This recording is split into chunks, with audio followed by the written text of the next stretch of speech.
Ready. বাবা তোমার নাম কি? গন্ডকবিরাজ। তুমি হিন্দু না মুসলমান? মুসলমান। বাবা তোমাকে কয়েকটা কথা বলবো, তুমি কি রাগ করলা? না। বলো সুবহানাল্লাহ, সুবহানাল্লাহ, আলহামদুলিল্লাহ, আলহামদুলিল্লাহ, আল্লাহু আকবার। আল্লাহু আকবার। ভালো বলছো না খারাপ বলছো? ভালো বলছি।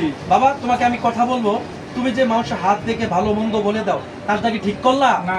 ভালো মন্দ বলে দেওয়ার মালিক একমাত্র আল্লাহ। আল্লাহ। পৃথিবীর কোনো নবী রাসূল কাউকে আল্লাহ তাআলা এই ইলম দেয় নাই। তুমি যে মানুষের হাত দেখে ভালো মন্দ বলে দাও, আল্লাহ তাআলা বলেন এটা শিরক।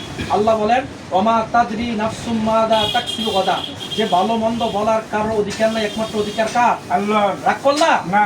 হাদিস শরীফে আসছে যারা গণকের কাছে যায় তাদের 40 দিন নামাজ রোজা কবুল হয় না। তাহলে তুমি যে মানুষের এই খারাপ মন্দির দিকে নিয়ে যাচ্ছ, এটা ভালো করছো না। আল্লাহ তাআলা কোরআন কারীম বলেন ইন্নাল্লাহা লা ইয়াগফিরু আইয়ুশরাকা বিহি ওয়া ইয়াগফিরু মা দুনা যালিকা লিমান ইয়াশা। যারা শিরক করে বিনা তওবায় মারা যায় তারা জাহান্নামে যাবে।